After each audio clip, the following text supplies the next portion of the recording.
Okay, let's jump right in. Today we're doing a deep dive into a case that really gets at the intersection of, well, healthcare, money, and accountability. Right. And our sources for this are all centered on a major legal settlement handled by the firm Bedsore Law.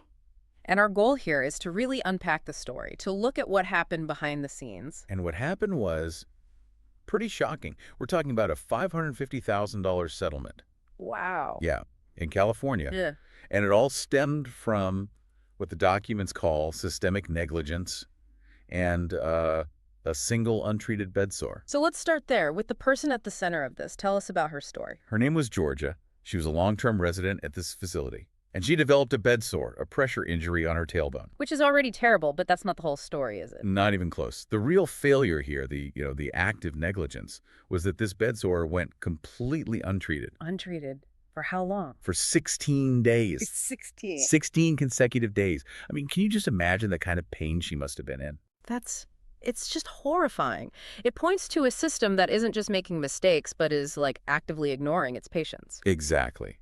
And that's where the investigation really started to follow the money. So what did the legal team find? Well, first, that the facility was, no surprise, severely understaffed. But then they pulled the financial records. Yeah.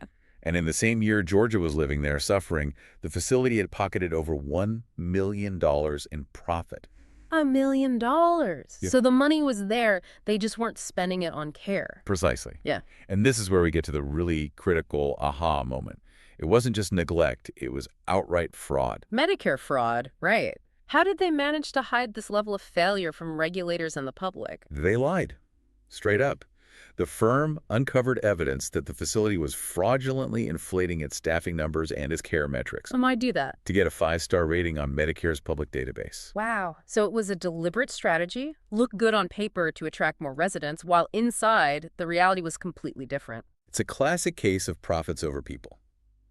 So the firm, Bedsore Law, went after them aggressively. And you can see in the documents they handle a lot more than just bedsore's fall injuries, wrongful death. And they forced a settlement, right, that $550,000. They did, and they got it a full 6 months before the case was even scheduled to go to trial. Which tells you the facility knew it was in trouble. Oh, absolutely. The evidence was overwhelming. And you can see from the testimonials how much it meant to the family.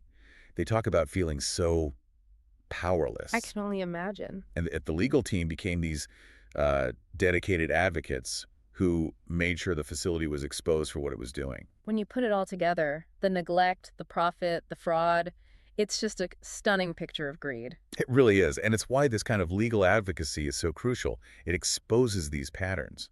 You know, it's also worth pointing out that firms like this, like Bedsore Law, they operate on a no recovery, no fee policy. Which is so important. It means families can seek justice without any financial risk. Exactly. And if you or, anyone listening finds themselves in this situation, the documents list a number for a free consultation. It's 844-407-6737. Good to know.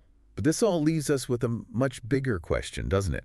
It's something for you, the listener, to really think about. How reliable are the public metrics we depend on, like those Medicare star ratings, when the financial incentive is to cheat the system? That is a critical thought to end on, a really important question. Thank you for walking us through this. Of course. And thank you all for joining us for this deep dive.